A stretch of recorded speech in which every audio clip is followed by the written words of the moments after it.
Welcome to the Lockers, Season 2, Episode 66. I'm A. White, along with Van Hiles. What's going on? Man, I'm still trying to wash this last bit of yuckiness stench off me from last Saturday. I've almost got that that last layer where you get those like that oily spot that just won't come off. I'm trying to get that thing off, man, and it's being stubborn, but it's almost off.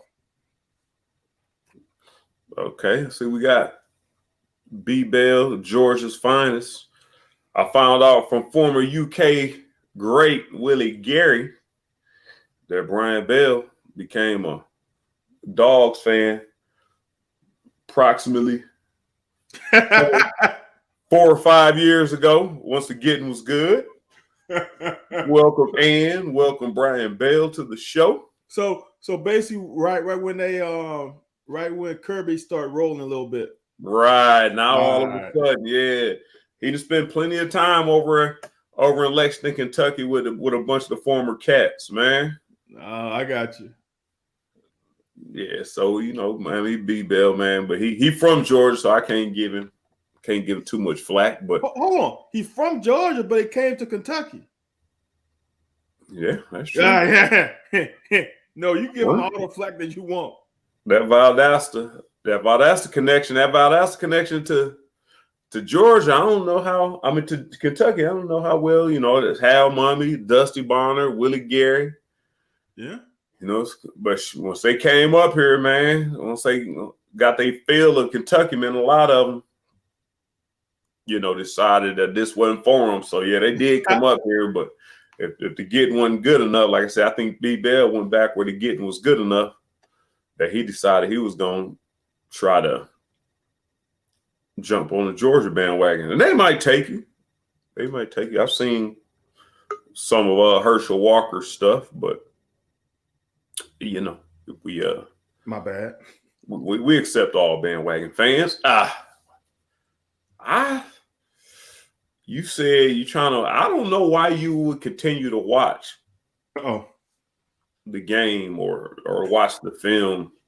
Stink is stink. And I say this, and this is from a player standpoint, that sometimes you have a bad game, you have an off game. Sometimes you just off a little bit. Yeah. And it can happen more than one group, one person, or as a team. And Mississippi State, or being in Starkville, seems to do that to teams. I think just the atmosphere, they know what the hell they doing down there. Like I said, everything down to food poisoning, cold water in the showers, little mind games, wrong room keys, delayed buses, anything you can do for an advantage. It is what it is, but for you to watch the game more and more and figure, I'm gonna try to figure something out. No, I mean, if the game, like if it's just a terrible game, and I understand that's your therapy. You have to break it down and figure out what the problems were. Now I'm a Taurus. That's what we like to do. That's what we do. We try to figure out problems. But I don't know if there's many things to figure out there. It's cut and dry. Yeah. If you look on social media, everybody has an opinion on why this happened. We weren't good all year. We haven't been good. We played against terrible competition. Of course they said that about us. We got. We also got takes that Mississippi State was just that good. How about we just played a bad game, and I can say not prepared or overlooked it. Or my thing is, maybe we exhausted so much damn energy 2 weeks ago where, even if you filled your tank back up, you was only going to get 75% out of you. And that's where people, Big Ten, I'm talking to you, that's where people don't really understand when you getting up every doggone week, giving your all. I mean, your muscles get tore down, your mental get tore down, your social life get tore down, your family life get tore down. it's a little different than knowing you can go in. You're not playing Vandy this week, or you know what I mean. So, so just the fact you say you watched it, you go ahead and what were you looking for when you watched it? Me myself, I'm not the type to really go back and watch it. Although I did just for my other jobs and for this show as well, to find out maybe it didn't, or where were the problems. But I don't know if I'm watching it too many. I'm not watching still on a Wednesday when we play it on Saturday. I ain't watching 4 days later. Yeah, it is my therapy.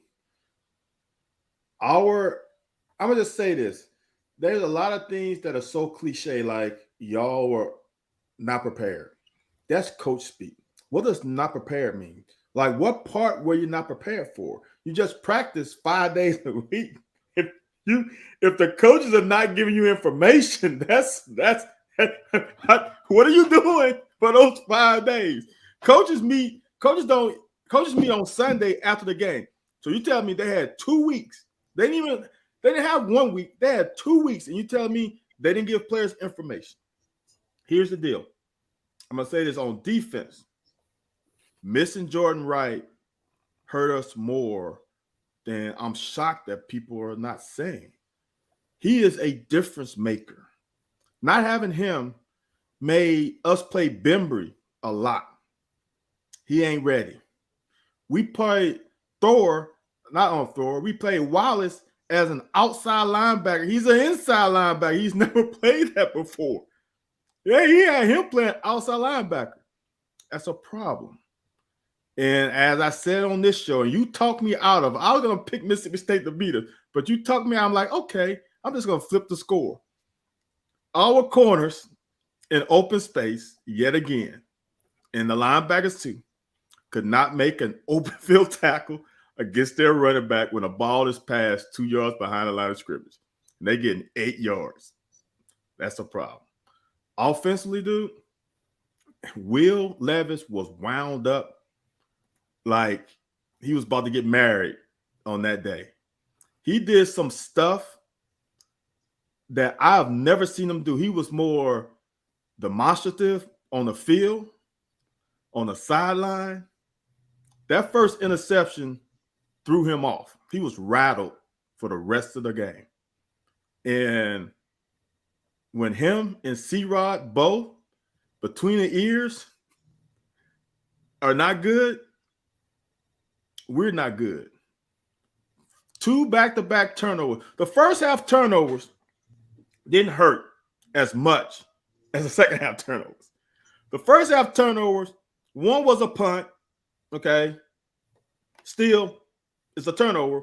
The second one gave up points. That was 3 points at least. We go 14-13. The 2 after halftime, though, on our 25-yard, inside our 25-yard line, on 3 plays, our defense didn't do well. Let Mississippi State march down the field, but we held them to a field goal, which is what other teams do.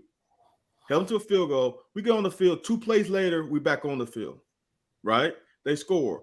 1 play later, we back on the field. It is inside the 25-yard line. And if you look at both of those series, the first play, we got a TFL. On both starts of those possessions, we got TFL. So it wasn't like the defense came and was like, oh, I feel sorry for myself. At least they tried. But when you get a good offense, 23, 24 yards to drive, I mean, come on, man. So turnovers just hurt us. Listen here, folks. If you got a friend, if you're watching on your TV, watching on your whatever device you like to use, your electronic device, call your people, tell them tune in. You better get the drop. I thought about before we came on the show, we giving premium service, free premium service. And for the next at least 15 minutes, you better learn some shit. Okay, let's go. We better talk about some things. And me and Dan ain't going to agree. We're going to conclude at the same or derive at the same point. But media people ain't going to tell you what we tell you. Not that the media people not doing what they not doing their job. I don't know if media people have either the credential or the experience to tell you what I'm about to tell you, and I'm gonna convince Van.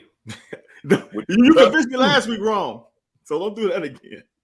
I ain't convinced you wrong. We both were right.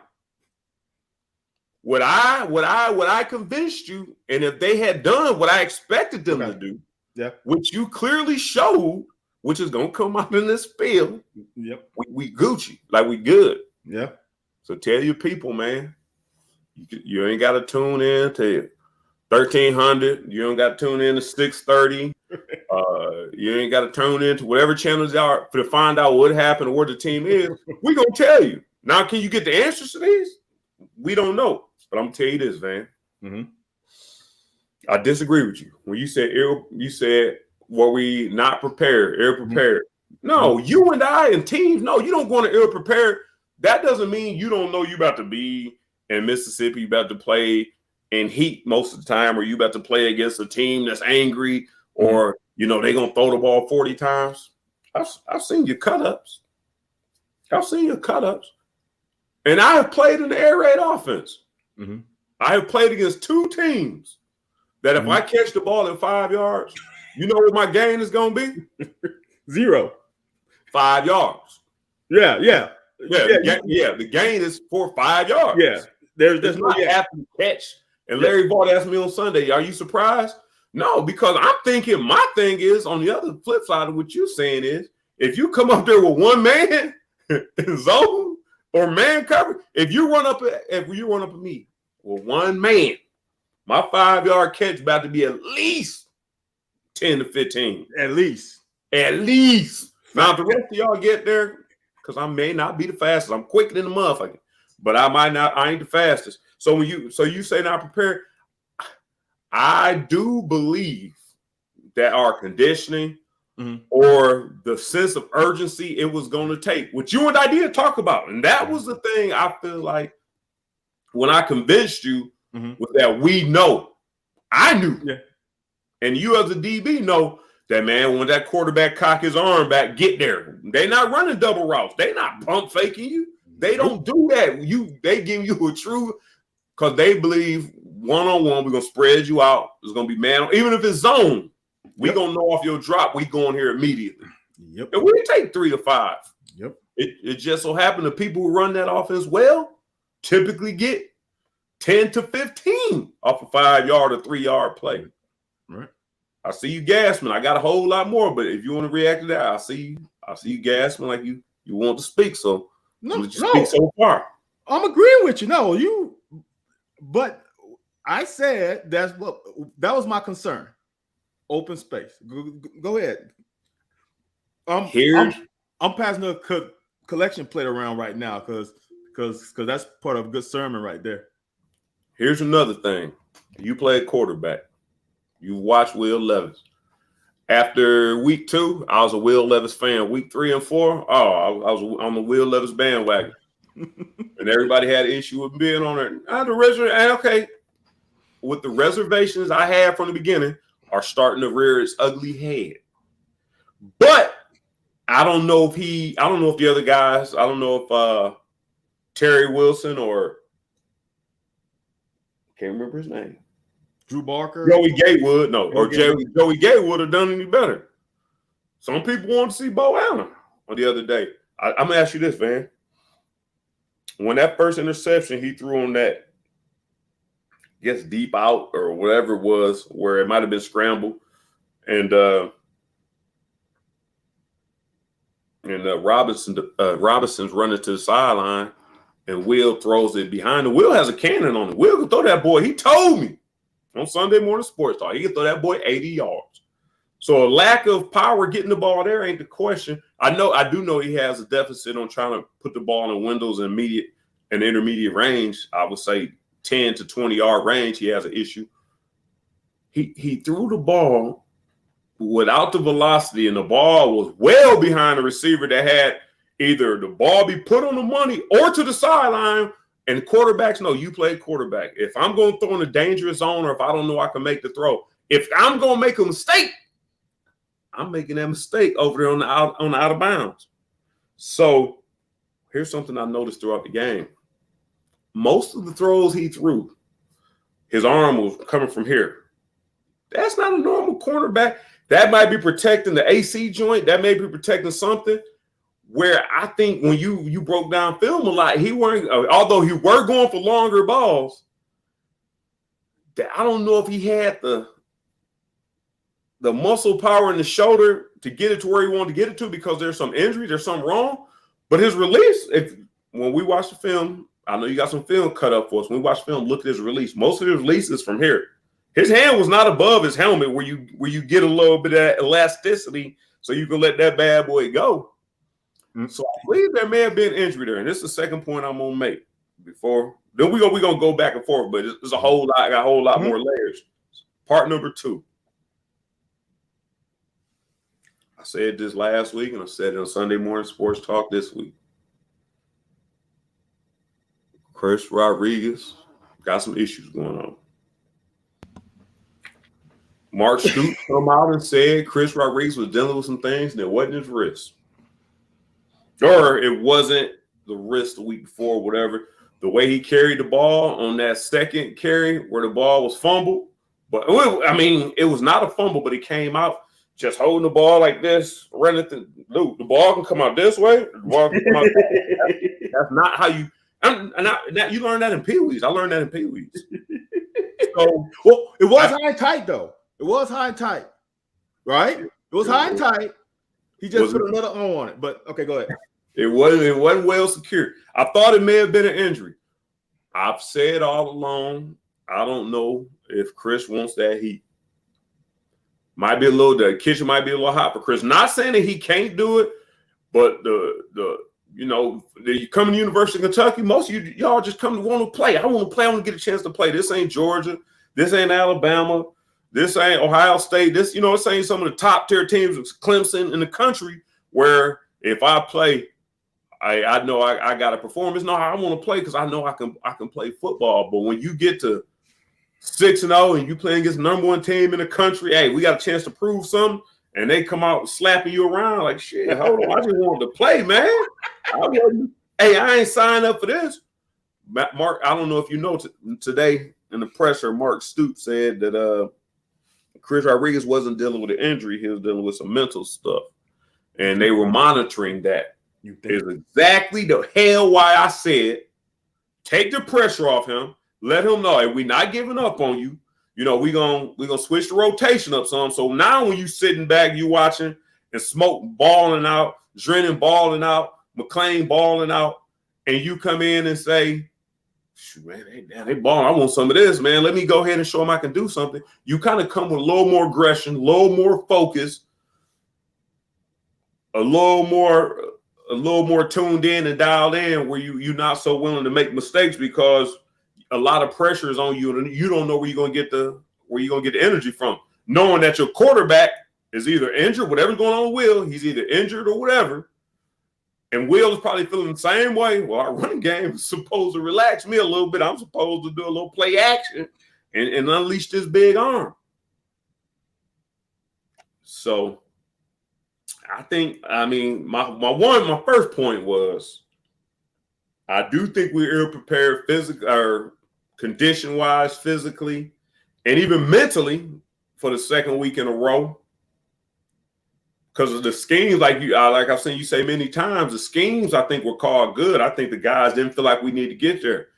All 11 guys, at least the point of attack, 7 guys need to be getting there with a sense of urgency, knowing if I don't make this play, this team is going to be in good position. So let me get here and make the play. But like you said, if you show, and Lovie Smith was good at that, showing us the different tempos and the different speed of a guy running to the ball, depending on what the play is. And then the different speed or different urgency of a guy on a 3rd and 3, 3rd and 4, you running like your hair on fire.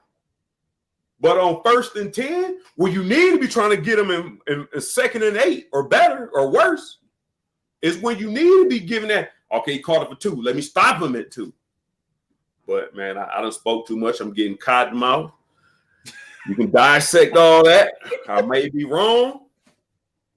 And if I am, I'm sure you are the one to let me know. You said cotton mouth. Look, I don't think Will. I pointed this out. We were at home. Was it LSU game or was it a game before? His release is really not high. His release is right here, and he flicks. It's never been high. It's never been high. It's never been here ever. Okay. Now that doesn't mean. Now I'm not saying that doesn't mean he might not be dinged up, but his release has always been right here. It's always been there. So Yeah. I'm gonna say his shoulder might be hurt, but he threw a pass to DeMarcus Harris that was almost a 40-yard throw right before the corner route that you can't make that throw with a bad shoulder. So I'm going to say, how can I say this? I'm trying to do this. You know how in basketball, how when you shoot and you see people trying to force it into the goal instead of just shooting it? He's trying to there instead of just letting it go. When he lets it go, you can see it. He let it go like that pass to Harris, not the touchdown, the one before it. He just let it rip. When he lets it rip, dude, he can sling it. But I think in his mind, he's trying to be too perfect. And I'm gonna say this: there's when you have 2 weeks to prepare for something, you hear a lot of shit for 2 straight weeks. It's not just a few days. It is 2 weeks of y'all are 6-1. And you just played your best game as a quarterback. What you gonna do? Can we not do turnovers? And now you come in there, you like this. You're like, oh my God. He reverted a lot of stuff he did. This game is what he was in South Carolina game, and he got better. That LSU, that Florida game, a little bit, that Georgia game, he was coming. He was progressing. Now he took 2 steps backwards. And that's you know, if C-Rod shows now, when he fumbles, he's done. He has never done this in his whole career, ever. So if you're doing that, can you run your hardest with that going through your mind and doing this? He cannot run his hardest. You got too much at stake. So the Will Levis thing, I think, is more mechanics and more his footwork and him trying to aim the ball instead of throwing it. The thing with C-Rod, it hit me, I think it was Saturday night, when I saw somebody retweet his dad said out-coached. Okay, here's the thing. If this was Hulk's parents who were always on social media, I'd be like, okay, that's just what they do, right? Have you ever heard anything from C-Rod Sr.? Never. I didn't even know he had a presence online. I had no idea. So here's the thing, I want people to understand. As a college athlete, you are 1 step away from the ceiling of your career. You can't go no further than NFL. C-Rod is not only hearing stuff from y'all, from his classmates, from his peers. It's, to me, obviously he's hearing stuff from the home front. And when you hear stuff from the home front with people whom you love and respect their opinion, there's some. Not only does he have a tight, you know what? Apparently his dad does. Because why would you say that? It makes so. C-Rod has been the second coming of Benny, and we hear this all the time. We've heard it all the time. Oh, we got C-Rod. He's just like Benny. No. I'm saying that's what people have said, and they'll say he's the next Benny. What Benny had this though. Benny was a certified dog. Benny was that dude. If Benny Snell had Najee Harris ability, Benny Snell would be a Pro Bowler. Because right here and right here, he is a beast. He just physically ain't got it. But if he had what Najee Harris has as far as talent level, he would be unstoppable because he thinks he's the best thing since sliced bread. He knows in his heart. And you put that with that, he'll be a beast. But you cannot, as a damn parent, come on social media and blast people. And when you just say out coach, what does that mean? Because your son just laid the damn ball on another man. It don't matter what the hell he called. If C-Rod had 220 and 5 touchdowns, and they were on the goal line with 10 seconds left, and they're on the inch line, and they don't get the ball to Benny, and they try to get the ball to Wandale, he fumbled. You can say all the shit you want. If in that situation, me and you, I would have liked it. I would have loved it. I would have retweeted. I would say, preach. But when your son fumbled 3 times, okay, 2 official. Let's say 2 official, but the ball went on the ground 3 times, and you gonna say outcoached? You know why he said outcoached? Because his son didn't start. And now you hurting his chances of the next level. I don't know this for a fact, but you can read the tea leaves. The tea leaves are out there, man. It's all there. Either you want to grab for it and drink some from it, or you're just gonna just let it just fester on the tree some more until it starts to spit a flood.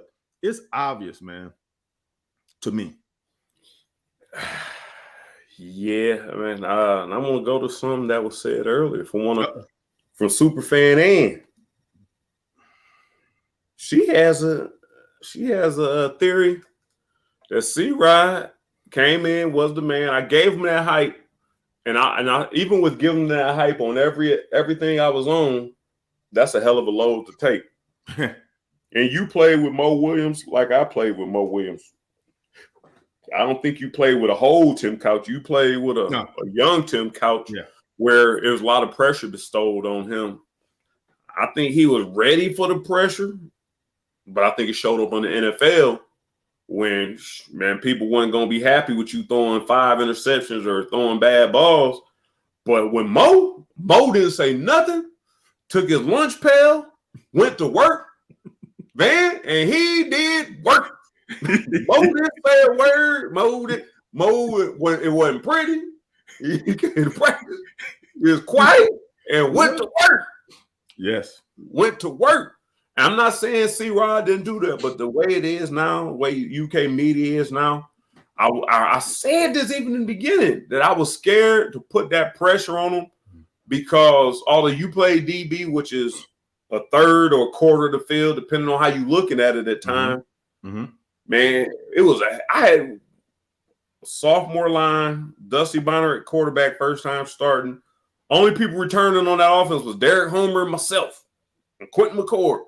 Wow. There was a lot of pressure. Everything just, and I'm not making excuses. I'm not saying I'm Benny Snell or I'm C-Rod, but knowing that, man, I got to make the play every time. That is a tough to go against, knowing your game plan, knowing what the defense is trying to do, keeping the defense from knocking your damn head off, keeping the offensive coordinator or the head coach from taking you out of the game as soon as you make a mistake. I remember, and all I can remember, the only thing I take from this is probably my 3rd or 4th week in a row saying, all I remember being down in Tuscaloosa in 1990, and you were there after my 2nd fumble.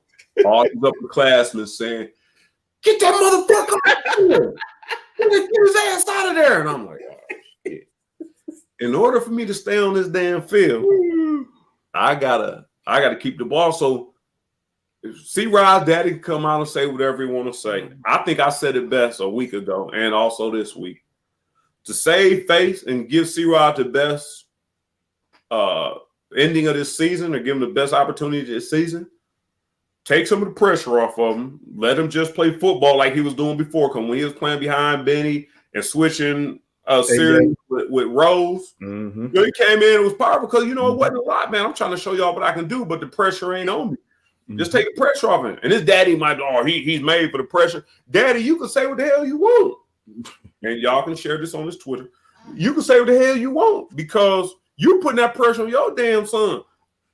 I don't know if I'm lucky or not to have my dad be a supporter or be at the games where my mom was at and she didn't care. She just want to hear her baby's name said. Anthony White for a 15-yard loss. She don't know what the hell going on. She just want to hear her baby name said. Right. But the family, so you hit the nail on the damn head. I don't think Chris or the family really wants to, relinquish any of the attention he's getting because it's gold to get to the next level. But if you're gonna have all this pressure and limelight on you, it's not helping you get to the next level when you know that when the pressure is bigger than the scene, man.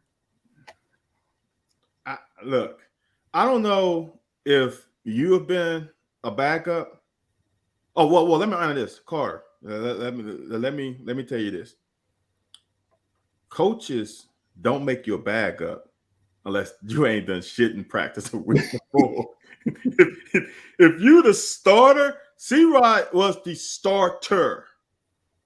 If you're not, for you to lose your position, mean that week, Smoke outperform your ass, and not just by a little bit, not a little bit. He outperformed you mentally. He was in tune with the game plan. He was focused, all that stuff. Something had to happen within that week where C-Rod was not mentally there. And that's the only way Smoke's going to start. So that's that. I don't know why, but these coaches' livelihood is on this, man. They just don't do this shit just to do it. Now, their subjectivity might be off, but they're not just doing it just to do it. In their eyes, this was the right move, period. And no questions about it. They wouldn't even change it today. So that, I don't know. But Anthony, as I was getting to, in high school, not college, because we were all backups in college. Very few people come to college and as a starter. That's right. Dime a dozen. In high school, were you ever a backup? A backup who got run, not just a backup like the set, but a backup who got a lot of run. No, so I started playing. I started playing like okay. I was on the scab squad. Then when my cousin got hurt, which was a start running back, then I started getting burned. Oh, okay. All right. So my sophomore year, I was a backup quarterback, and me and the starter pretty much played the exact same amount. Most time I actually play a little more. As a backup, you sit on the sideline. You can get the temperature of the game. You can see if them Memphis on the other side are bringing hats or they're a little soft. You can see that easily. When I was playing, in that time, we was running sprint option sort of deal. Not triple, but sprint option. Pass and sprint option. So if that defensive end was closing down on that quarterback, ding, ding, ding. Okay, I got that one. I know that big mother over there, I got to play a little different. So when I got my run, and our coach was like, whoever got the hot hand, he going to start. But if someone got a hot hand, we're going to roll. So now I just sat back and watched 2 drives of what the defense was doing. That's an advantage for me. I also ain't coming to the game like, oh, my God, I got to do this. I got to do this. I'm just out there. Look, I'm the backup. If I get a series, I'm cool. If I get 2, now if I get that rolling and I play the whole first half as the first series, I'm not even thinking about it because I'm just rolling.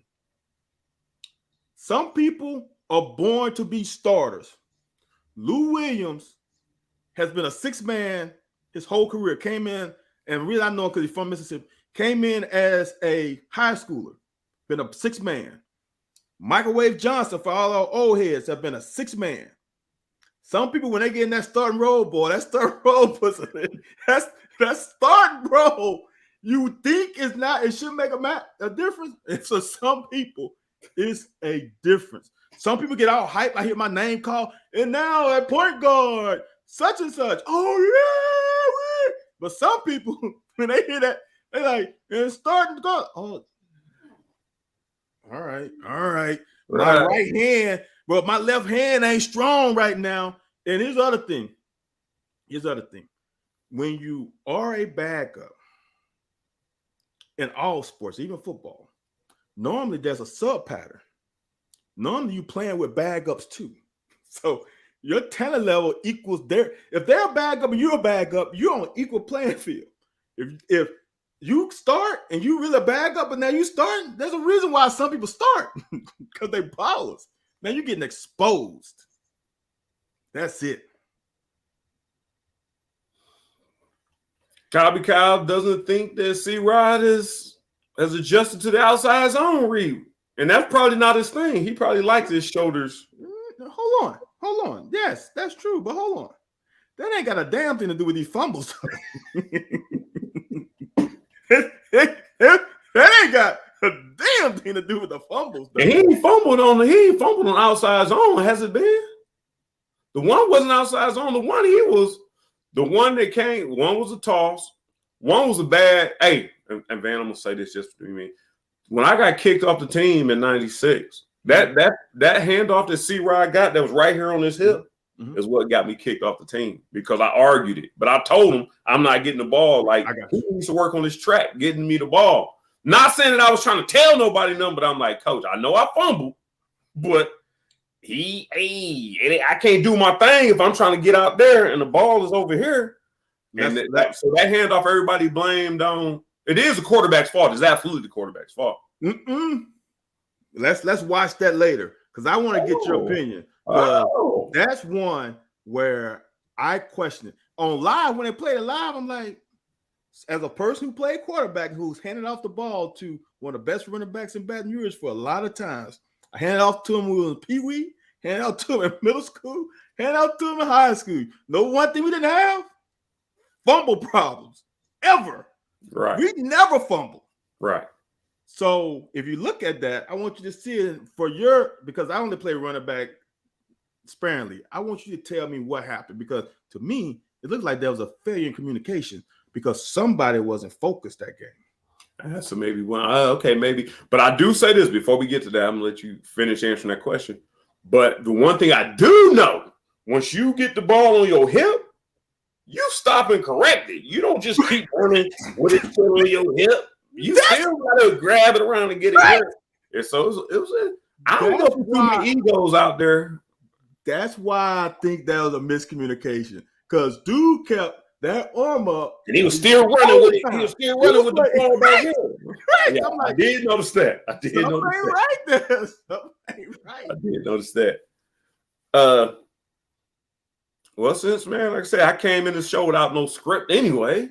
You think it's too many personalities? Do you think there's any personality discrepancies between, say, Robinson, C-Rod, Levis? No. Look, since we're on this, I'm gonna say this. I played the quarterback position for my whole career instead of college. It is human nature as a quarterback, and I've done this. I would admit to it.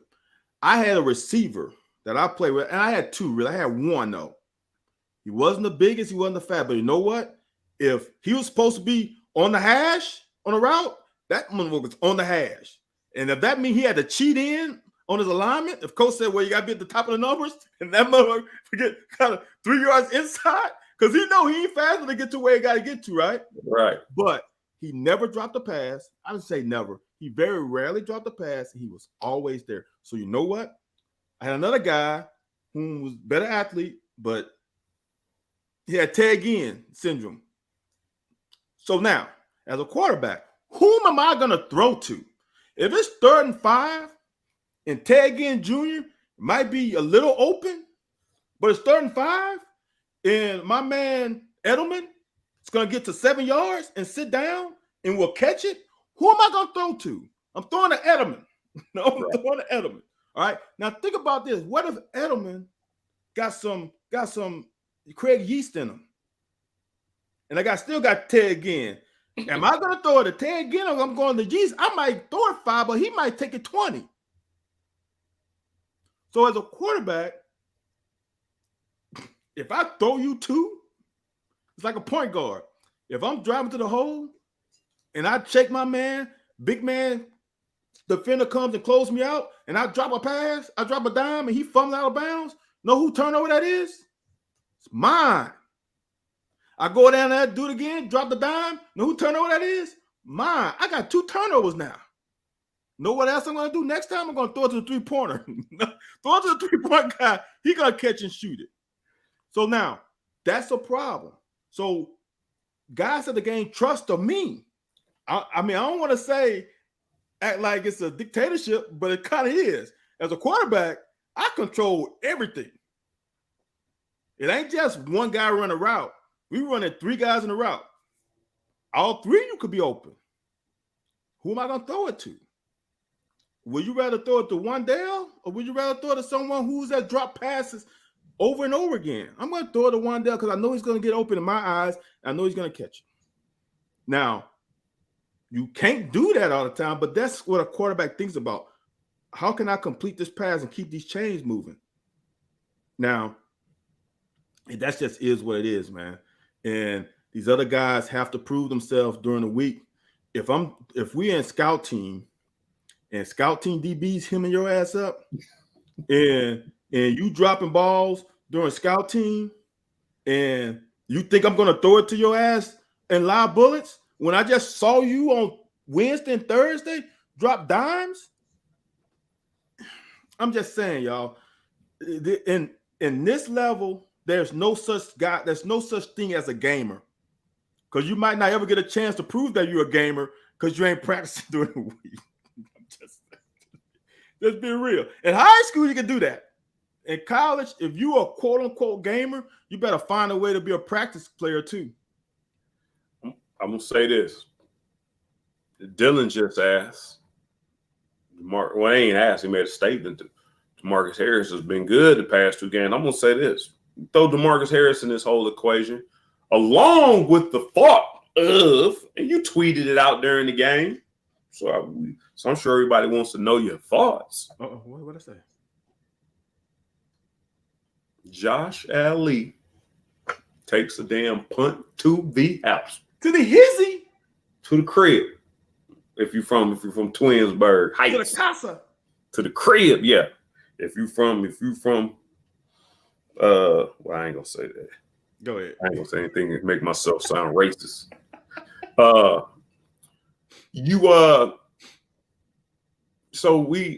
There's been questions we've had on this show a couple weeks. Mm-hmm. Whether we want to use Wandale back on punt return, like are we overusing him? Mm-hmm. Also, he's not been very valuable back there. Not saying he's not the best athlete on the offense or the most explosive player on the offense, but he's put the ball on the ground a couple times. Mm-hmm. He's fair caught some he probably shouldn't have fair caught. Mm-hmm. He caught some in some areas he should. Like his judgment in that area ain't been all the same. Like I said, when he's got it, he just looked kind of uncomfortable. I agree. Which Ali caught that bad boy, gave him a little hesitation. And then said, get it. I said, and then the crowd, before I knew he was gone, the crowd was going. I was like, damn, all he doing is going to the sideline. Shit, man. He put his head back, man. The convoy was out there. He was running over. Only thing he was missing was being like Prime, showing the crowd the ball. Like, look, I got the ball, y'all. Man, so I'm saying, questions I need answered. Did you have any problems? Do you think was a good, bad call? Ali not being back there for the next punts? And do you think Harris need to get more snaps? Good point. Hey, Harris is getting some run. Here's the thing what people don't understand. There's one ball and there's 4 eligible receivers, sometimes 5 as the running back goes out. Everybody can't get targets. I would say this. I would say this with that is Will doesn't have a problem throwing to him. That's an obvious one. He doesn't have a problem throwing. I think Harris had more targets than Josh Ali. So it's not, you gain trust, man. You gain trust through practice. And Harris has obviously been gaining trust through practice. And then in the Georgia game, he had some catches. So now that builds more trust.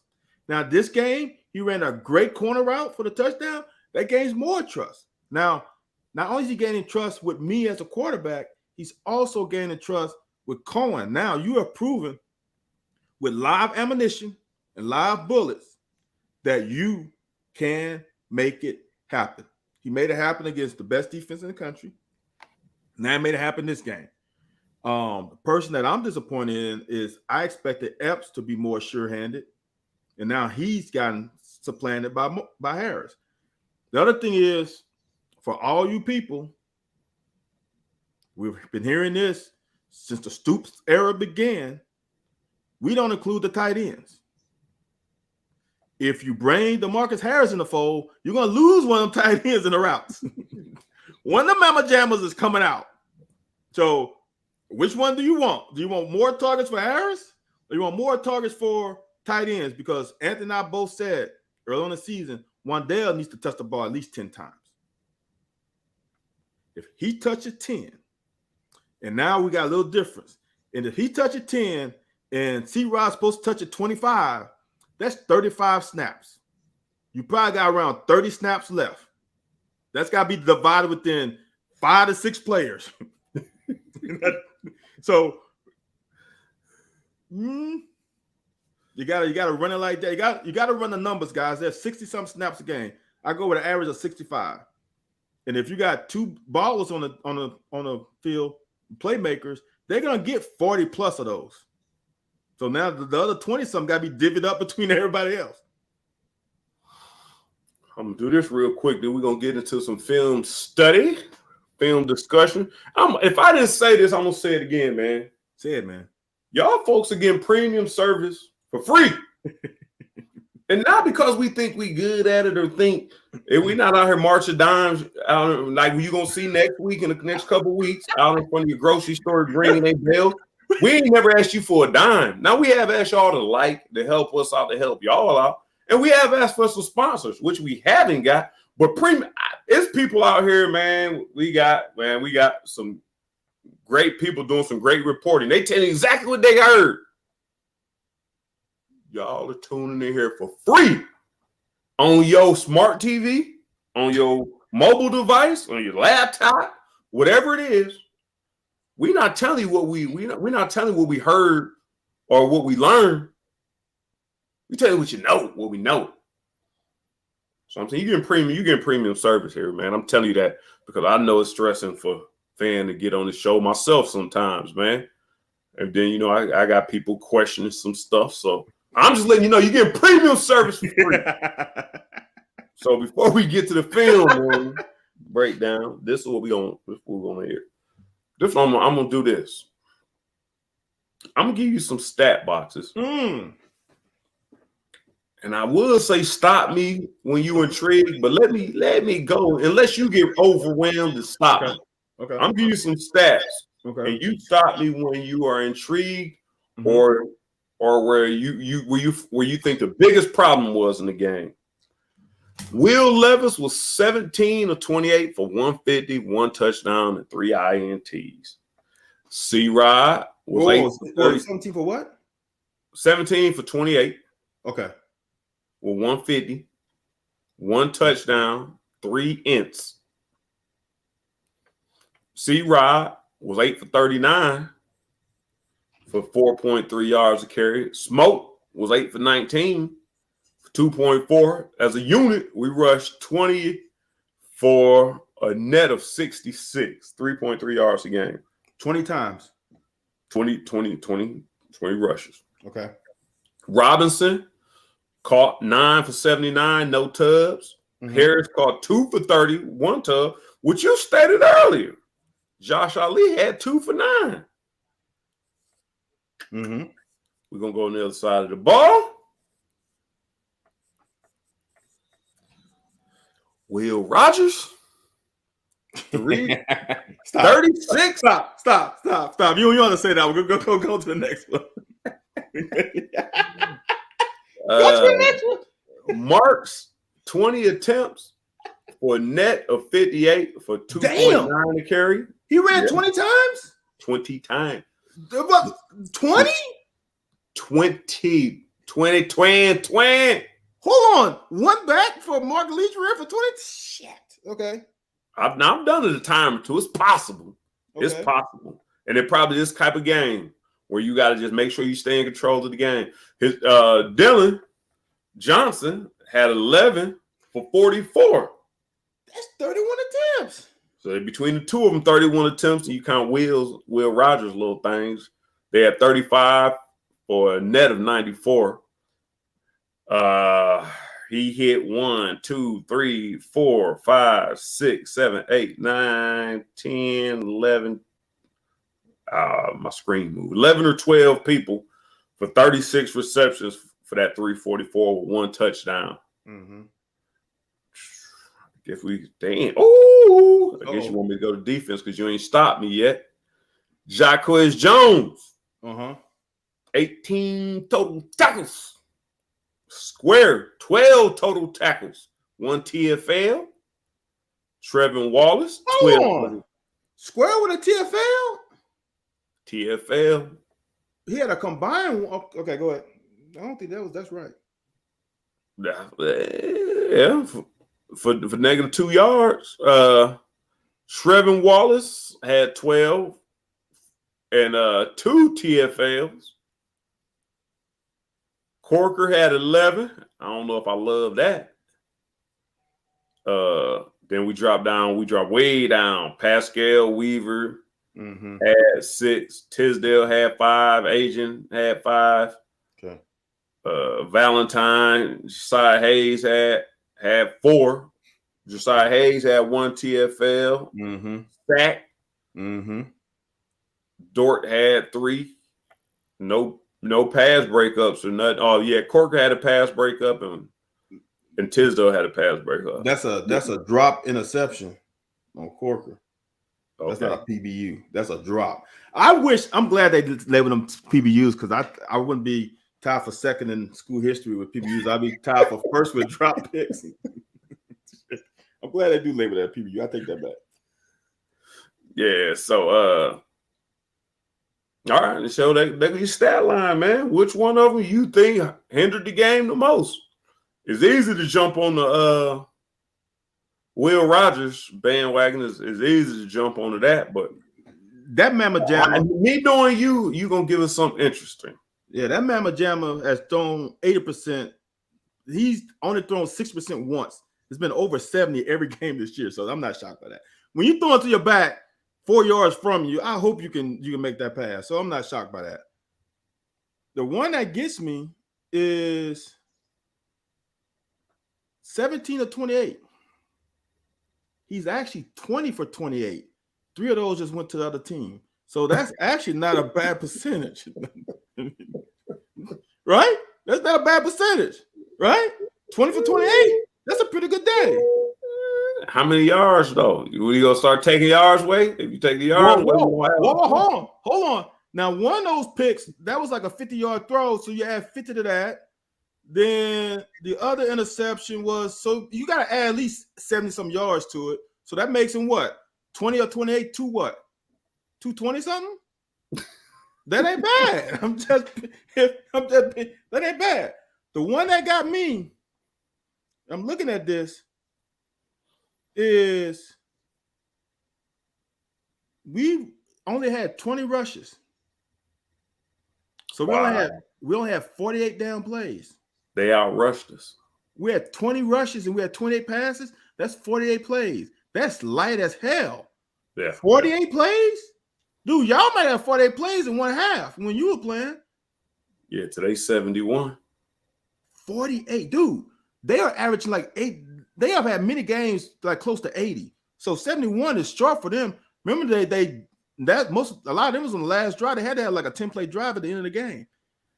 So that's not shit.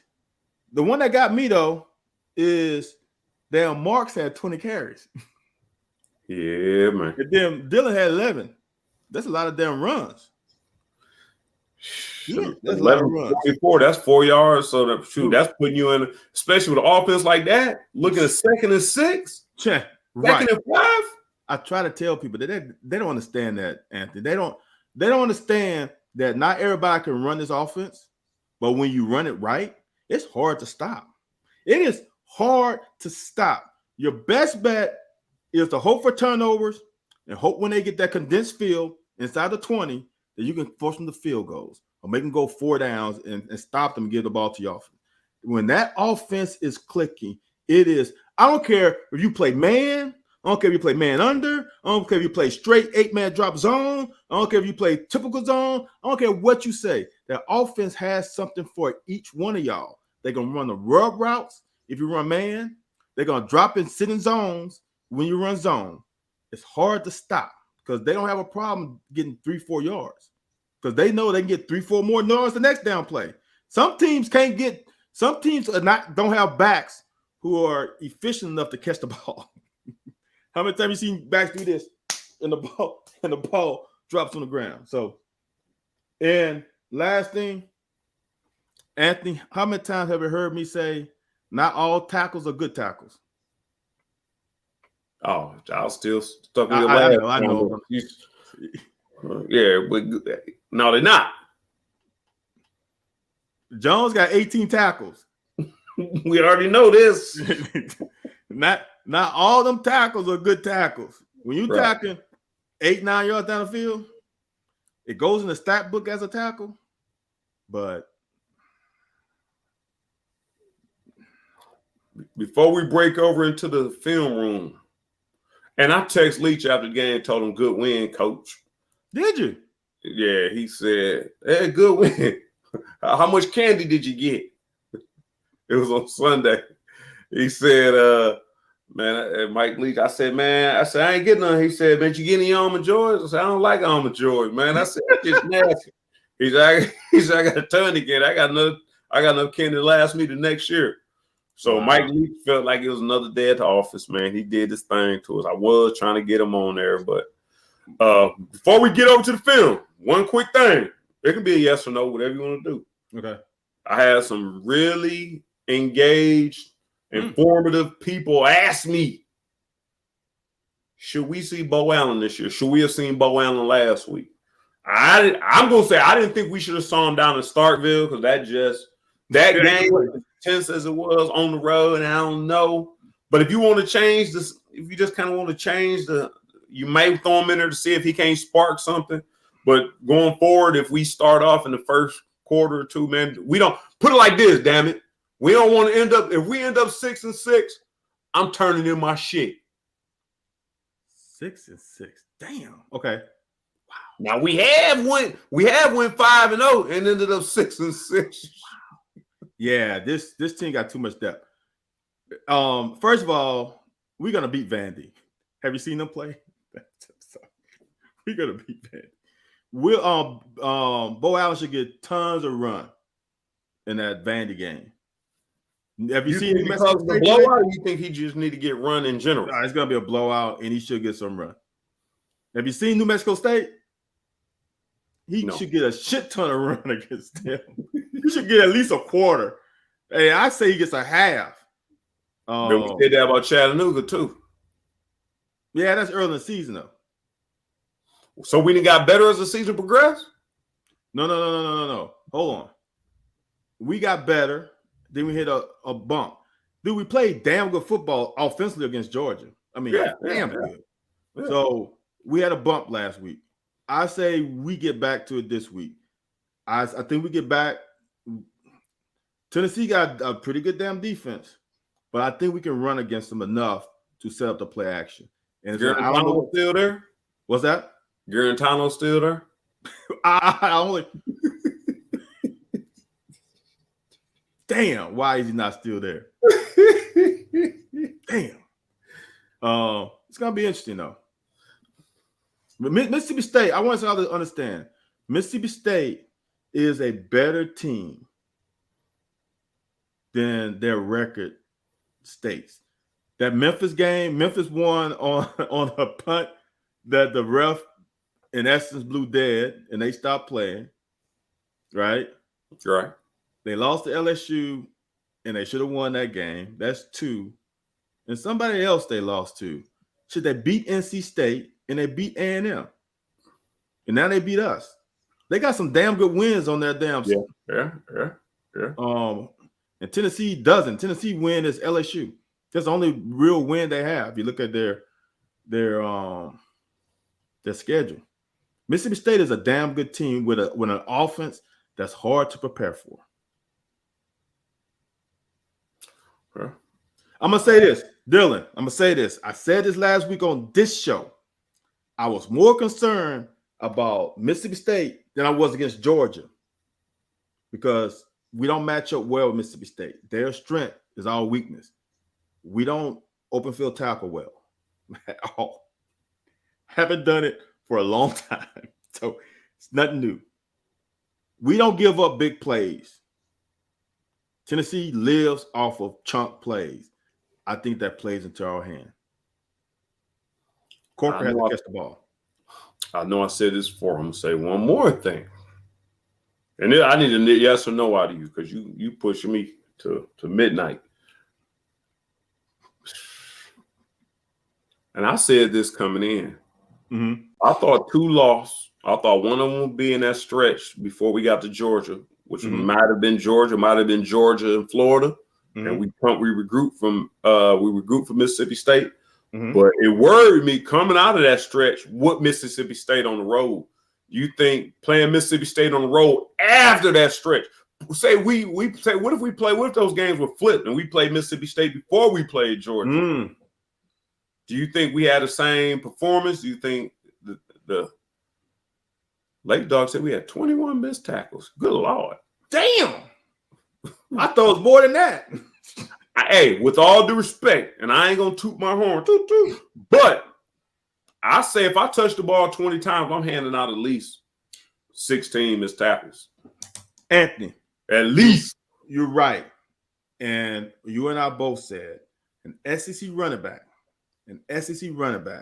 is going to make one guy miss. Got to.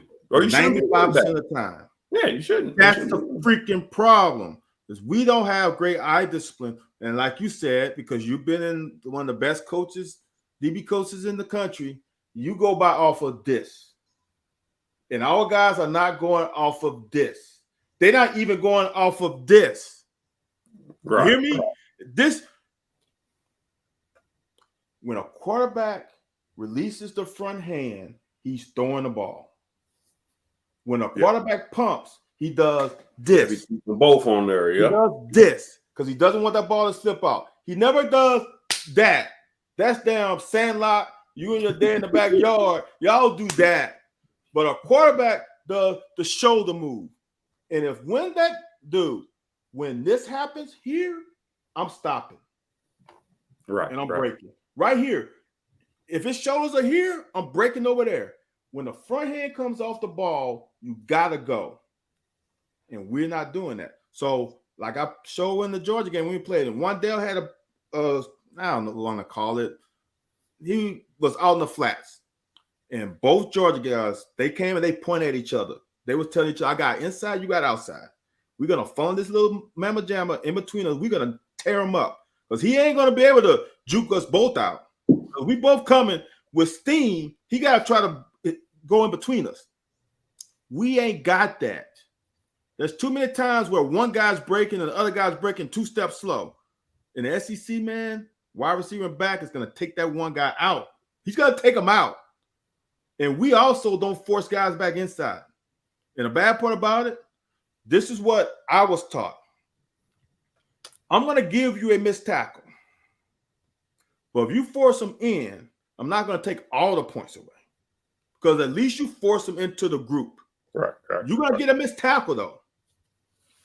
When you have them go to the sideline, how many times you guys seen a guy break a tackle and go to the sideline, no one able to catch him, but there's a lot of guys around? You know why? From the top of the number to the sideline is 9 yards. That's a long way to that's a lot of area to make up for big guys running.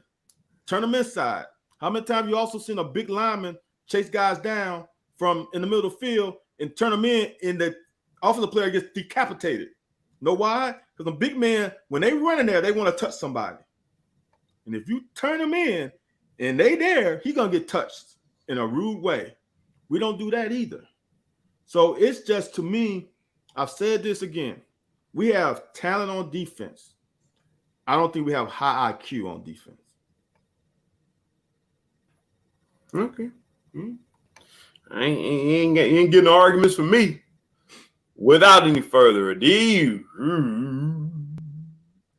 we're gonna go ahead and check out a little bit of this film and see where we had opportunities and missed them and whatnot else. Now we got 2 minutes of film. Let's see how long this takes us to go through. All right. Now I don't even remember what these plays are. First play, I remember now. Look, y'all, this is one thing I want y'all to understand is as a quarterback, you got to stand in the face of fire sometimes, not retreat. Anthony, it's 3rd and 4. You know they're coming. C-Rod doesn't do the best job of protecting, but he does a good enough job. He is looking at the safe. He knows what coverage it is. He knows this man right now. Wan'Dale Robinson is open right now. C-Rod brought him. That guy's on the hash, right? This guy right here is on the hash and tumbling. Will is at least a yard or two on this side of the hash. Step up and throw the ball. Wan'Dale's open. He was open right there.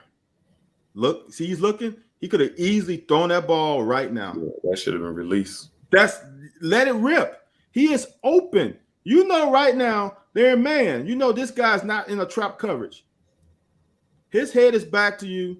You throw that ball right now. He's got leverage on this guy already. He's beat by alignment. He's already beat. I don't care if he's Dion. He's beat. Throw the ball right now. Step and throw. That's ball game. I would like to see Wan'Dale put a little something on this hook at the top of that too, though. Like you already had hella leverage. All you got to do is give him a good. I would like to see him put something on it. You already know you got the average. I'll stick him real hard, make him stop. Because you said, like I said, once he break down, he never broke down, which could have just been a speed out or option, probably option route. I think that's what they had me in the option route. Right, but here's the deal. This is the stuff that says that Will hasn't gotten game reps. Okay, this is exactly what means he hasn't got game reps. Look who has to come for him. Yeah. You already know he's open. If this guy's covering him, come on, man, that's 15 yards off the guy. That's 12 yards deep. But let's also let people look and know that that's not a normal look. No, like that's what you would may call exotic. Like that. Yes. Either one of them guys covering that guy is strange. That's not normal. Correct. So Will recognizing it, we can't give him how many points you mark him down for not recognizing that because you can't recognize that off alignment. No, I'm not giving him any dings yet. I'm giving him a ding right now. This is when I'm giving him a ding right now. This is it. Because this is why I'm giving him one, because he's looking over here. Like, look at his helmet. He's looking over there. What makes you not throw the ball right there? Let me give you something. Let me tell you something, Van. Yeah. Since your high school days at a Catholic in Louisiana, go back real quick to the top of the route. Just real quick to the top of the route. This is something in the air raid offense that we always know. And you playing quarterback, tell me if this helps you or not. Uh-huh. Okay, right there. Okay, all right. Yep. Top, get to the top. Right to one of the top. Boom, right there. Uh-huh. Wan'Dale's already leaning out and looking back on the inside. So all you doing is give me a token look. Yep. If he sticks him, doesn't he stop that guy in his tracks? And you know what else that stick tells you? I'm about to break out, which gives the quarterback the release to get it out. Mm-hmm. And it lets that outside route clear a little bit more. And I know Bo Knight had a drinking issue and ain't been stop. coaching other people. But I'm saying, well, I mean, people with drinking issues have a drinking issue.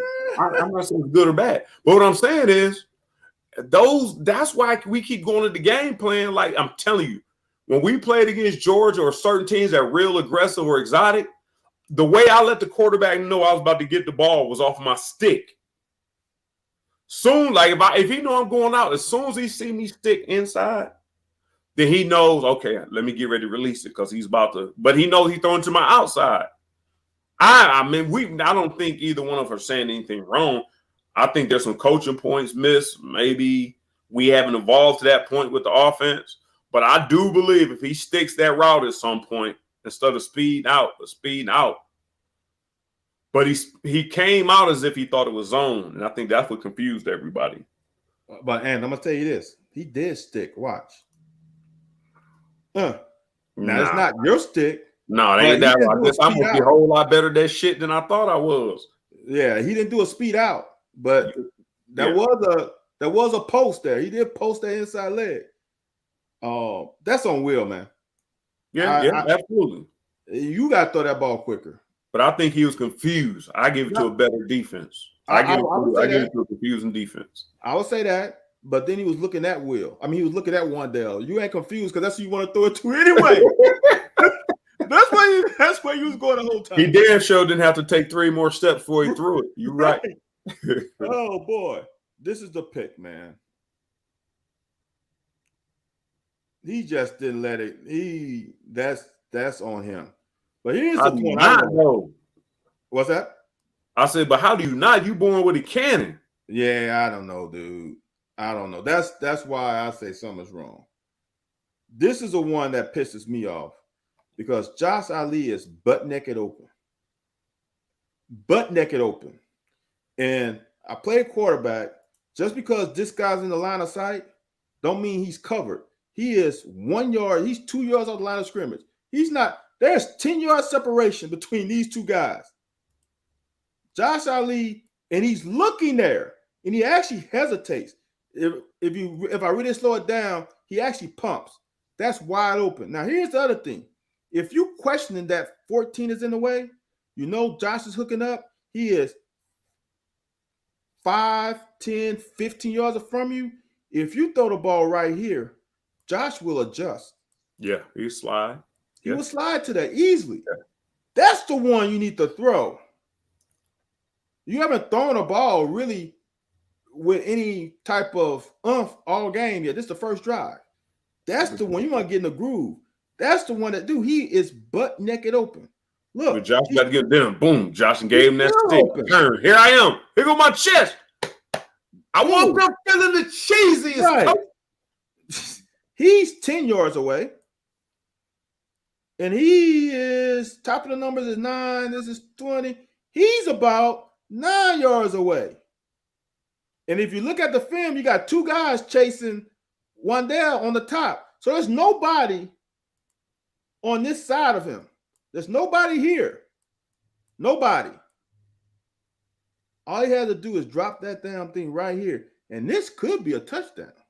Trying to see what down distance we were. It was 1st and 10. Okay. It was right after the targeting call. Okay. So he's taking a shot. That was his thing, to take a shot. Look. I'll never forget. The OC I had in high school is a college level OC. Yeah, actually, after I left, he became a college OC again. He would say, if I call a go play, which to us means we going for the gusto, and he ain't open, you ain't got to throw it to him. If the defense plays the call perfectly, you ain't got to throw to him. But for me, he told me you can run. If he's not open, tuck it and run. If Wan'Dale's not open, here's a great thing about that read for me as a quarterback. Both guys are in the line, in this line sight right there. Wan'Dale's right behind this. That's an easy read because you're going 1 to 2. Wan'Dale was open, though. What's that? Wan'Dale was open. I know. But I'm going to tell you this. As a quarterback, if the last thing you did was pat and go, you might not be ready. But you're right. But here's the other thing. This is where I don't like that release, man. I don't know. I don't know if that's a release I've been seeing, Van. Anthony, That look like that ain't Danny Werfelish, but dude, no, it's a shot put. And he throws like this all the time. But That look, like a shot put, bro. No, it's not a shot put. But that's how he throws, dude. It's a flick. And I'll show you a film. I'm like, it was the one, I think he threw to Isaiah Cummings and they call it incomplete pass, whoever that was against. This is the problem with mechanics. His foot is right here. His plant foot is right here. But he's going to throw it. He's going to throw it over here. Okay. Opening up too much. He's going to throw the ball over here, but it's all his hips. Look at what his hips are pointing. His hips are pointing this way. Right. So now he's throwing across his body. That is mechanics. See that? Yeah. That's why it looks weird. Yeah. Because his foot is actually pointing to Ali. That's where it's pointing. Now he's throwing way out here. That's poor mechanics. That's all that is. And that's what showed up this week. And that's why he was better last week against Georgia, because his mechanics were better. And that, Anthony, I would say, honestly, it does look like a shot put because the way he finished, because his feet are not where he's throwing to. It's going to look weird because his feet are, everything is open. I agree. And that's, I know one thing that hopefully he'll learn, which is really pissing me off now looking at this, like the people on the social media are saying that, dude, he's throwing those balls, which we said in the first 3 weeks, those looks ain't going to be open.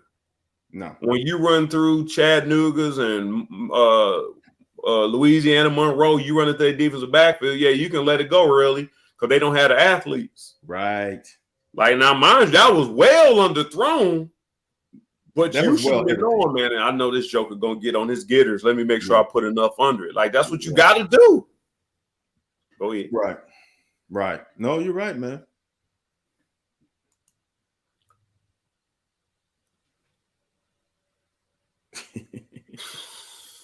Look. I'm gonna just show you. Tell me if you see a change in speed right at contact. Mm-hmm. You cannot, and for me, Anthony, and we have said this many times, why are you trying to run over him? Why but not? I wasn't that big though. I'm giving, that's exactly what I'm giving. I wasn't that big. Maybe he don't have sweet feet. It don't matter, Anthony. But everybody got y'all do running back drills to get a jab step. I'm not asking to be Barry Sanders. Right. All I'm asking to be is don't just give yourself up. He gave himself up. What this is 1, 2, 3, 4, 5, 6. He gave himself up 7 yards from the defender. He gave up right there. Right? Yeah. Because the defender, all he wanted to do was he probably didn't pick side. He probably didn't pick the outside leverage on him. Yeah, he got to duck his head on you. Like, I don't care. I'm taking a whiff. He got 2 dudes on the side. You another his homeboy coming. I'll say this. Somebody asked me earlier today, man, I think Chris Rod. They said they thought Chris Rodriguez was a better running back than Benny. Then they said, I think Chris Rodriguez, right here, prime example. Benny may not have given the Now, Boone may, AJ Rose may, Anthony White may. But Benny is going to put that on him. And Benny is out the door, is what we said. Out the door. What you said was right. Benny's going to give him his shoulder, though. Yep. He'll try to keep running. And pick a side, right. Right. Pick a side and give him the shoulder. What C-Rod did here is just gave himself up. Look, he holding the ball. Look at that. 5 yards in front of him. He holding it with 2 hands like, I'm going down after this. Right. That's why he gave himself up. Benny wouldn't give himself up. Benny might run through him, but he's going to run through him with the intentions on keep running. He gave himself up. And it looks Let me ask you this, though. Wasn't Chris Rodriguez one of the dudes who jumped? Didn't he jump over somebody last year? Yeah. Or earlier this year? Yeah, he's tried to. Right. So wouldn't that be a prime time? Wouldn't this be a perfect example to jump over him? Yeah. But like you said, he gave up real early. He gave himself up. He took. And what kind of balls dude? Man, I need to take a screenshot of that. 1, man. 2. He took 2 steps. And he's still already on the ground. Dude, he gave up. He gave himself up right there. I'm telling you, he gave himself up right there. It's something going on. There's more going on to it. Because one, like you said, he didn't gave up 5 yards early. And that, no matter anything else, man, you play running back at some point in your life. Since I was 6 years old playing for Nadonia Twinsburg Football League, I have never held the ball like that. No, I've not. That's not. What are you like putting that hand that does nothing? You know what? Like, I wonder if he's protecting his wrist or something. I don't know. Putting his hand there does nothing. I'll tell you what, though, Van, if he's doing that to protect his wrist might be messed up, and his wrist may not have took the impact. Anthony, I do think it's a wrist issue. No, it's more than that. Don't get me wrong. It's more than that. Anthony, hold on, though. But be real, though. I am being real. I'm telling you. Like I said this, I played with a running back. My running back I played with basically all my whole life. That joker had a callus on his running hand because the amount of times he got hit. It was a bruise. It was like a big ass bump, and it was hard. It's basically like a blister. Worse than that. You telling me that as a running back, you think that this hand right here is protecting your wrist? Like, that ain't protecting your wrist. It's supporting. It might not supporting it like so it won't hurt. It may be supporting because it's weak. Like I messed my wrist up doing max power cleans in college. My wrist. That's why I wear that black wristband, that black brace on my wrist. Because if that joker gets pushed any direction, my hand is giving up. So yeah, I'm saying it can happen. I'm not saying it's to protect the wrist from injury. I think it may be extra support, like when you're shooting a gun or something. Okay. But go ahead. I'm only putting this because I'm sick and tired of fans talking about Cohen isn't calling a good game. The game plan wasn't right. They actually checked into this. He has a feeling that they're going to blitz. And I know as a quarterback, you really want to get him the ball, right? Right. But look at what goes backside. This is beautiful work. We got a double rub route. Watch what happens up top. Okay. Oh, yeah. Yes. Yeah. He's going vertical in hope of this guy rubbing him. Okay. So that's one rub route. The second option is, I think this is Bates. Bates is going to come and hook up and try to rub him. So this guy's got to run the hump. Watch how wide open. Perfection, bro. Right there. Dude, look, here's the scary part about it, all right? I have no problem if you want to get at him. But I think the first option was here. You don't run a rub route without this guy being your number one option. Right. Right? So Absolutely. If they're running man, now this is me, and I was lucky to have the coach that I have. You have two options. If they play man, for how I was coached, you go to this side right away. If they play something else, then you come look to this side. But if you read man, this is the side you go to because I got a rub route. That's what your expectation is on the rub.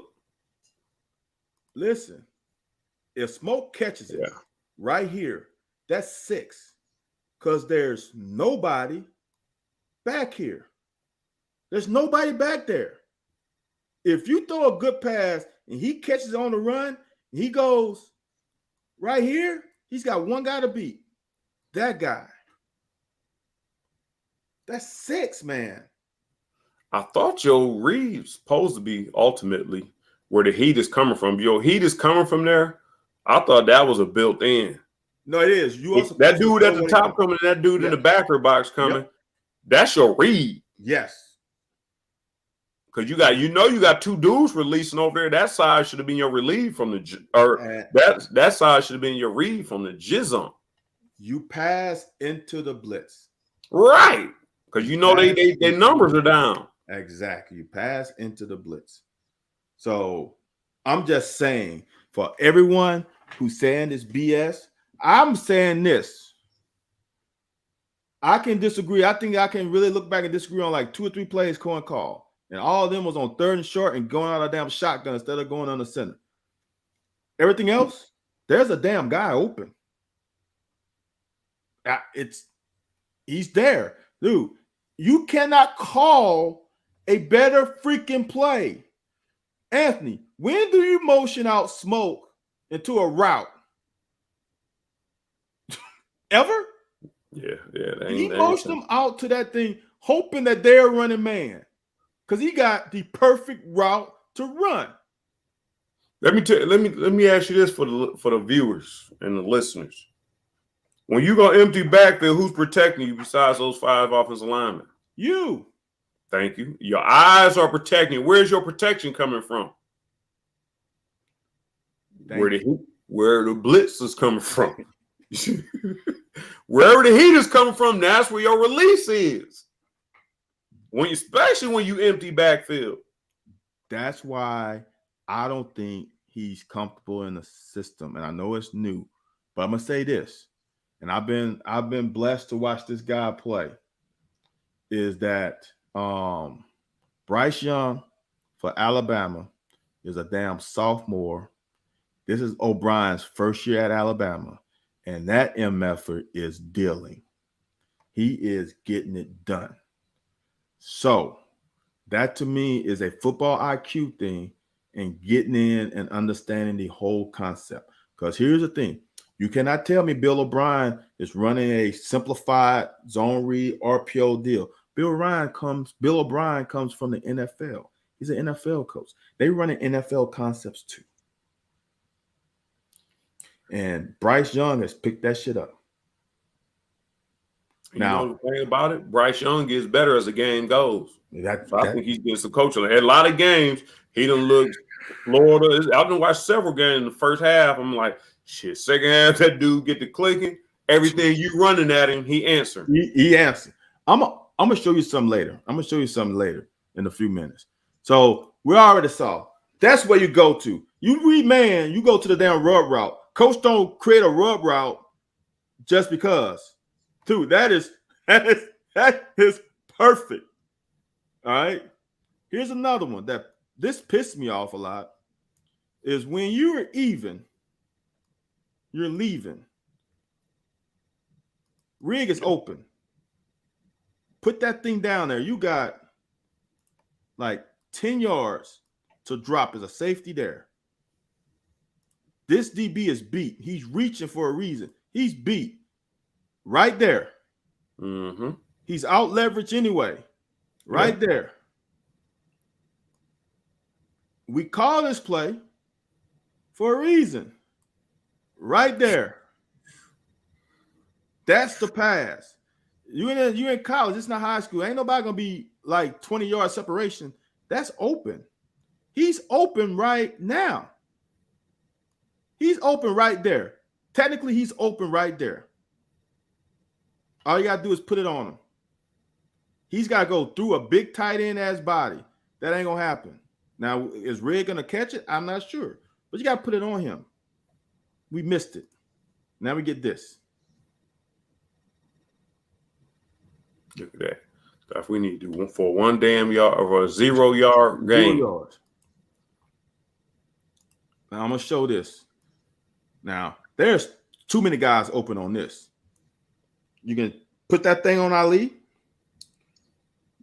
but as a quarterback, this is technical right now. When you get to the top of your drop, right there, you take a hitch step forward every time. Yeah, that's ugly. That's top of the drop.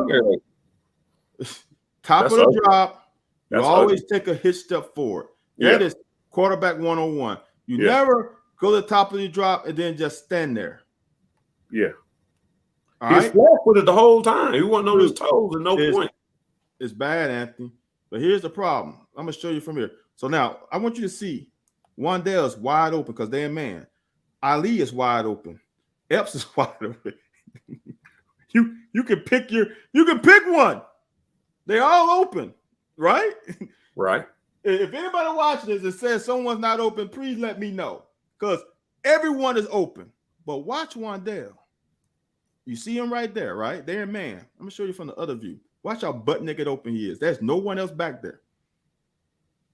Who did he throw it to? In between everybody? I don't know. It got his arm got hit because he didn't step up. Oh, he got okay. Now look, here's the problem. They blitzing, right? They showing a little blitz. Look how much room he's got.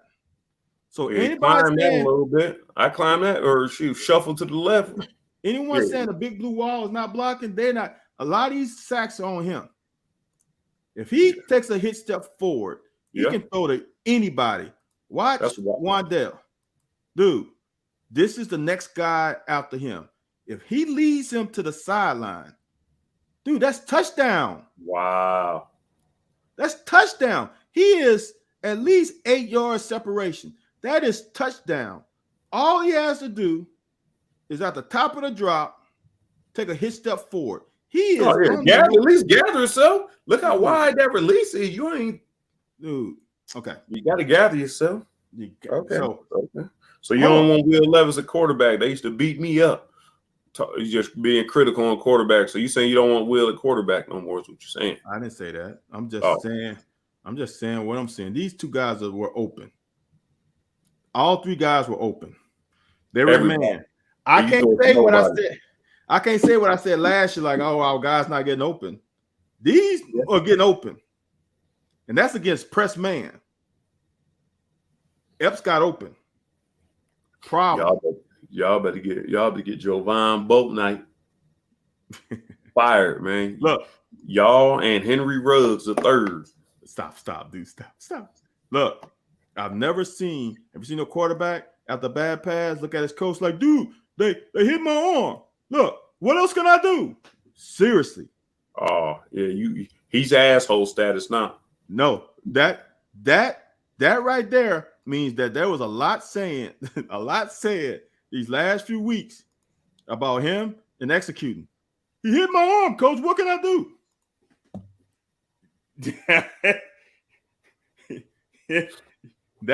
That's hard to look at. That's hard to look at.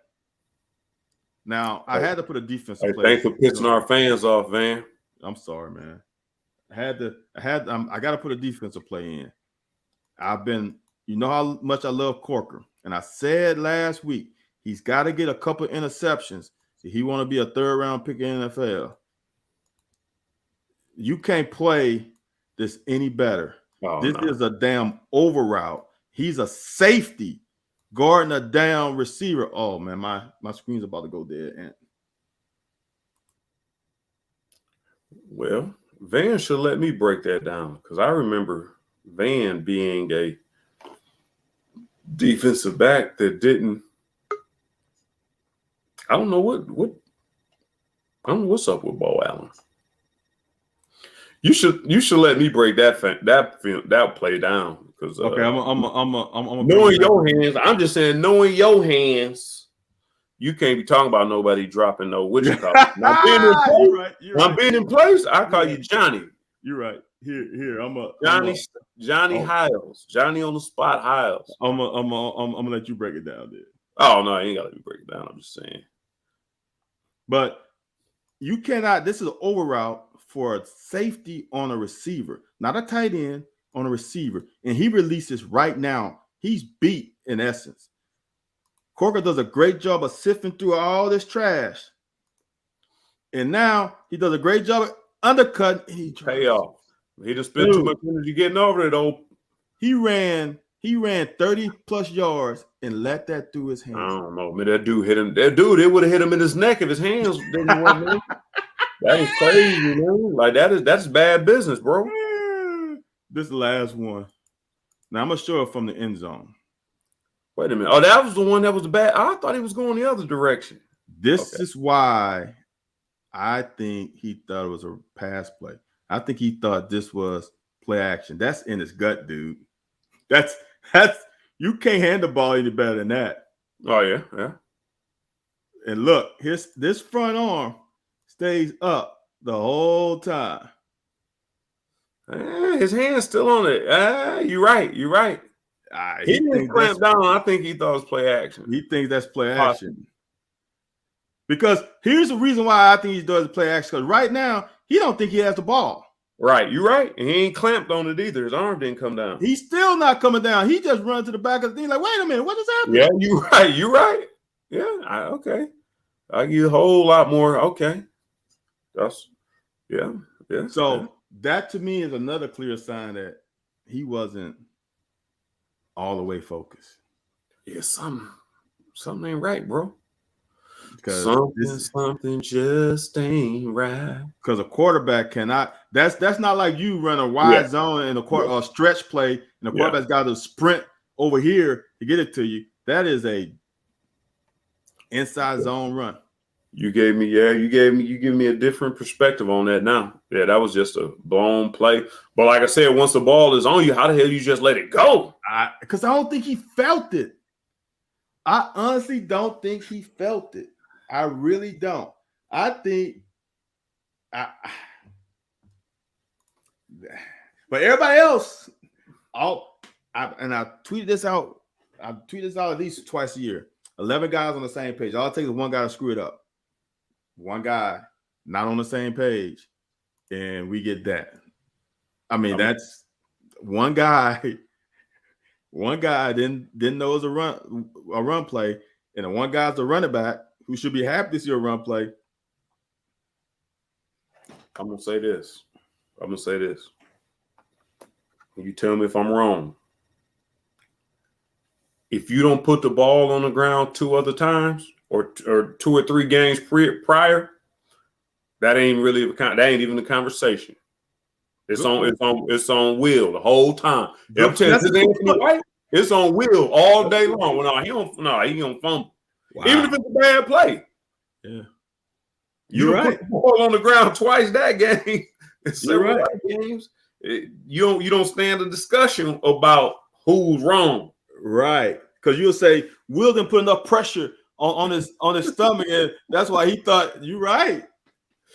You're right, man. If he don't have that issue, if he don't put that ball on there 2 other times, it ain't that big of an issue. But like you said, I think it's a focus thing either way, because he didn't know he was supposed to get the ball. And what running back, like you said, what running back don't know and don't lick their chops when they call your number.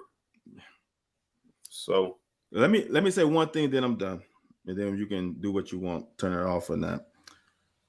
For everybody screaming Bo Allen, this is what I'm going to tell you.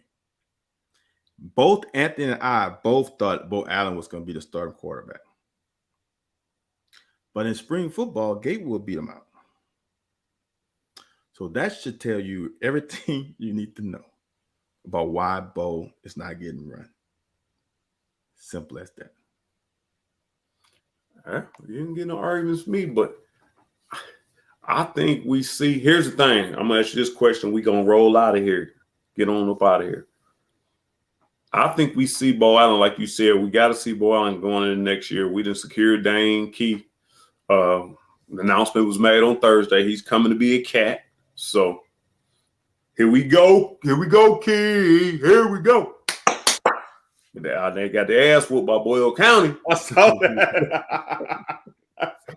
They took a licking. But I'm going to say this. Going to from what you said, maybe, they put him. I think they put Will in there because Will came with. They knew Will came. Will came with something they like, and was that huge arm. Going into the spring, is there open? If Will started this whole season, you come in next year. If you Liam Cohen, Will's the man. Hey, so Will, Bo, and whoever we bring in, the one kid from Cheyenne or whatever, and whoever else we bring in. Or do you say, look, we're going to open this battle up? And I hate quarterback battles. Me personally, hate quarterback battles.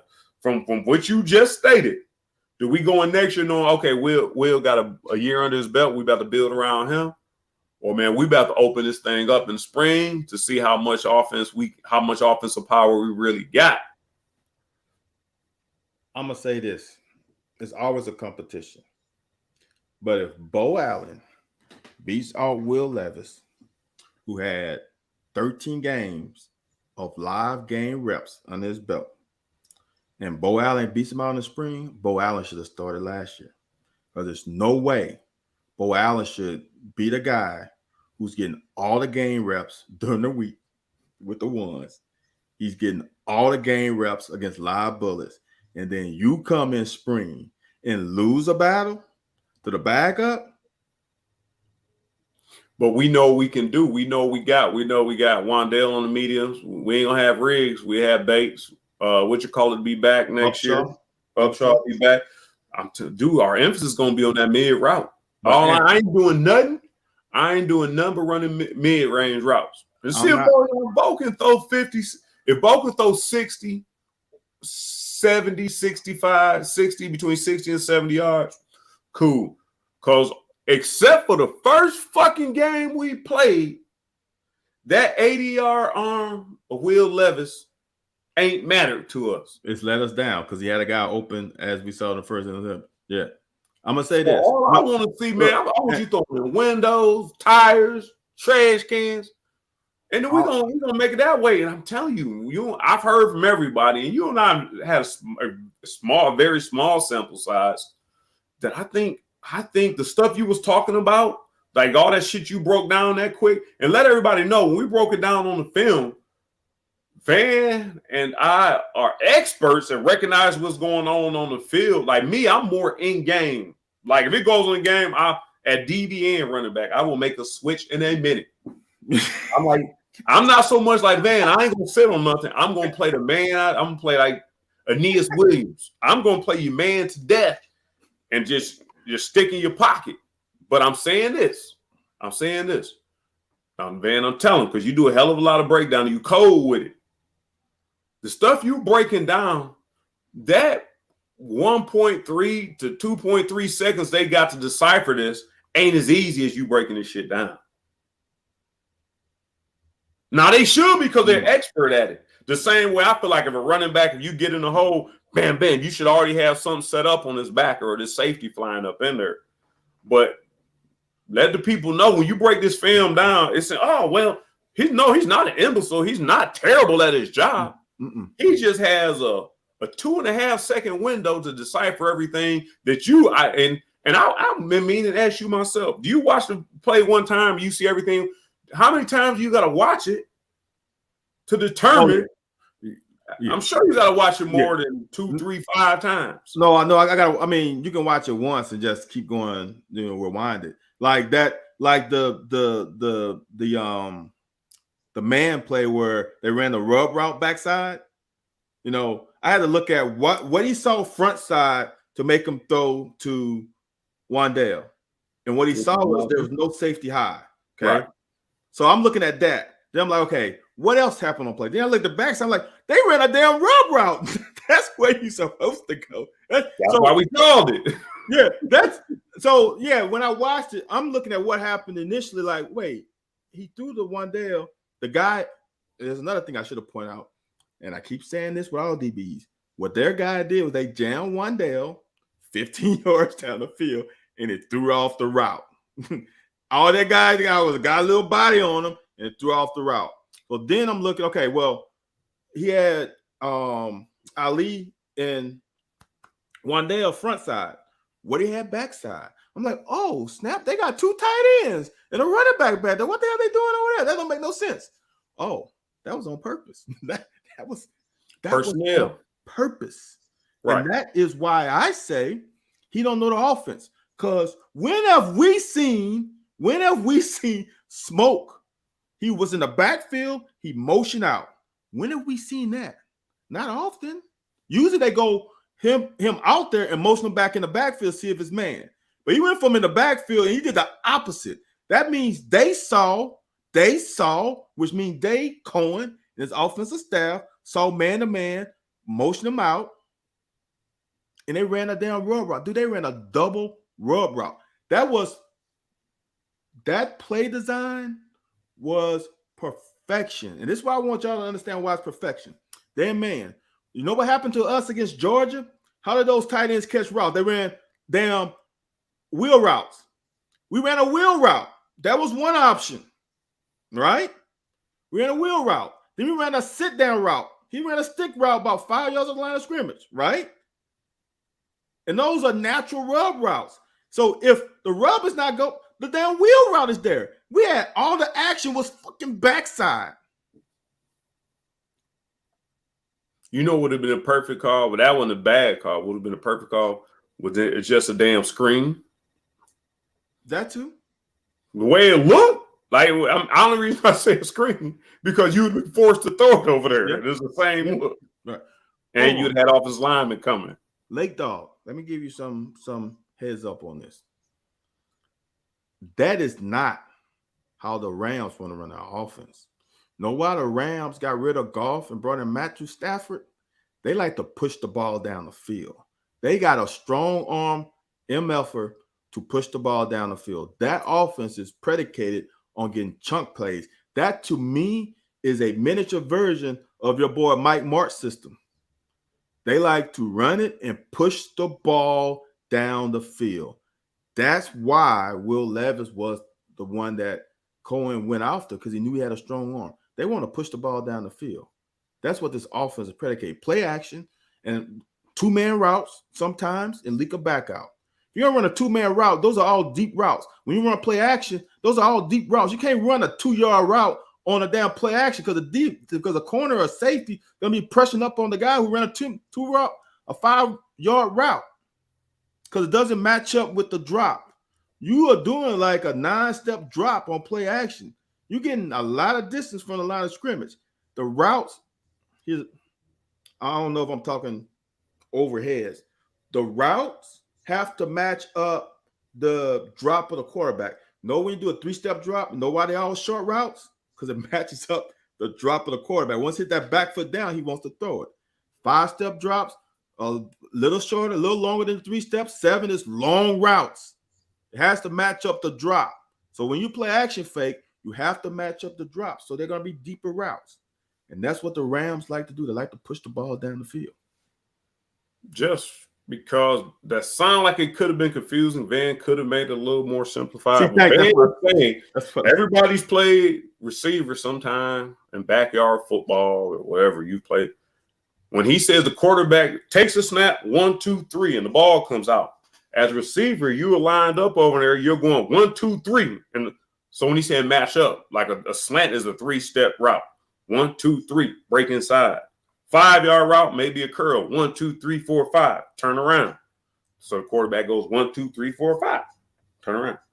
So I don't know why he made it sound so complicated, but that's when he's saying it has to match up. That when the receivers take 5 steps, the quarterback needs to be taking 5 steps.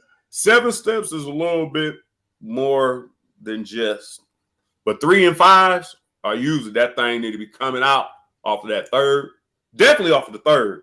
5s, you want it really coming out at 5. 7 might be you may have to hesitate on some points, but you guessing on having that much time. Yes. Yeah, man. It's late, bro. We done reached the end of it, man. We're gonna see if we get a Bo Allen alert where Justin Rogers watch is off, man, because of the injuries and everything. Justin Rogers watch is off. He's playing. Oh, really? He's hurt? No, I'm saying the injury that got him to playing. Oh, okay. Yeah. Yeah. Nice. So now we're gonna have a Bo Allen watch. It's gonna be a Bo Allen watch, man. I want to see what the guy can do. I'm kind of with Van. I like Stafford. Stafford is also accurate. Van gave him credit for having strong arms, but he's also accurate, which I'm not sure how accurate Goff is. But playing in the SEC, I said this after week 2. You want to have a quarterback that can move the chains, because everybody going to take that damn top off. Like they going to put a top on that one. So you're not going to be able to run through everybody's defensive backfield. So 40, 50-yard arm ain't going to mean nothing unless there's a blown coverage or you need a big play in the game. But you want to, and that's the one thing. We're going to get off here with this. The one thing is if we hit 5-7, that's what Mississippi State killed us on. man, we just hitting. And we used to do that. Every now and then we could sneak Kevin Coleman or Gary Davis. We could sneak somebody in on the post because we doing 5 and 10 yards. Right. And y'all hunkering down every time. Like, right. Hey, we gonna drop it. We going 7 yards and we sitting. We waiting for them to catch it. And shit, when we don't break down the 7 yards, now what? Right. So I would be interested to see if Bo don't get a chance this year at some point, just so they'll know what's going into next year. And maybe they only played Levis because of all the hype coming out of there. But now knowing what the offense needs and what the conference, the SEC conference has, maybe they might go with the guy who has more tools more than arm. Yeah, we'll see. And I'm still not a Will Levis hater. Thank you all for watching. As usual, head over to Twitter, man. You've been doing a great job. We appreciate all the support, man. Keep on checking out Van's breakdowns. And, God does a good job, man. For all y'all, he tells you why we still got a chance to team good. And whoever that joker was that I had a 3-hour back and forth with on Twitter who says that our team is fraudulent and it was all smoke and mirrors, us getting a 6-0, 6-1. Yeah. Not true. We've had bad games. We might not have been prepared, but we still one of the top this year. We're the third best team in the conference. Top 3. We're the third best team in the conference. Yeah, we probably third best team in the conference. Listen, hold on. I'm sorry to talk over here. This is shit I'm pissed off about. Listen to me well. If we go into Mississippi State and Mississippi State just beat the living daylight out of us, that's a difference. We had 4 fucking turnovers. That's why we lost the game. If we have 0 turnovers and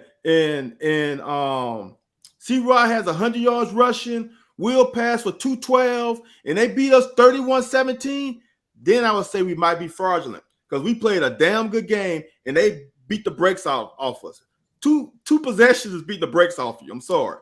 2 touchdowns beating the brakes. If the score was 31-17 and we had a good game, then I'd be like, y'all, man, we might not be as good as what we are.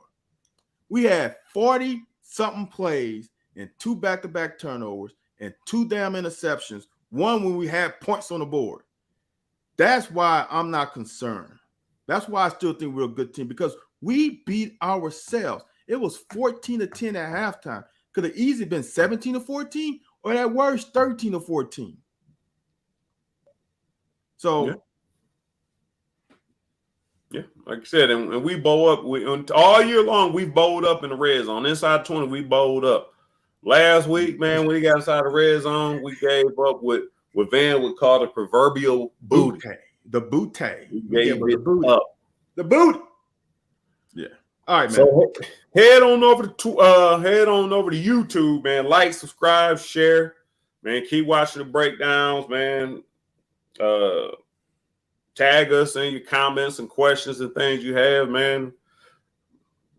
We get with HR. Somebody will respond to you. You know, I was in the 3-hour banter the other day, man. Van's always on there, so you'll get a response from us, man. Right. Yeah, man. It's funny to you, but I can't do it. Hey, I have to laugh instead of crying because I should be crying, but I gotta laugh to make myself not cry. Well, I can't do this, man. We better get out of here, man. We'll check y'all out next week, man.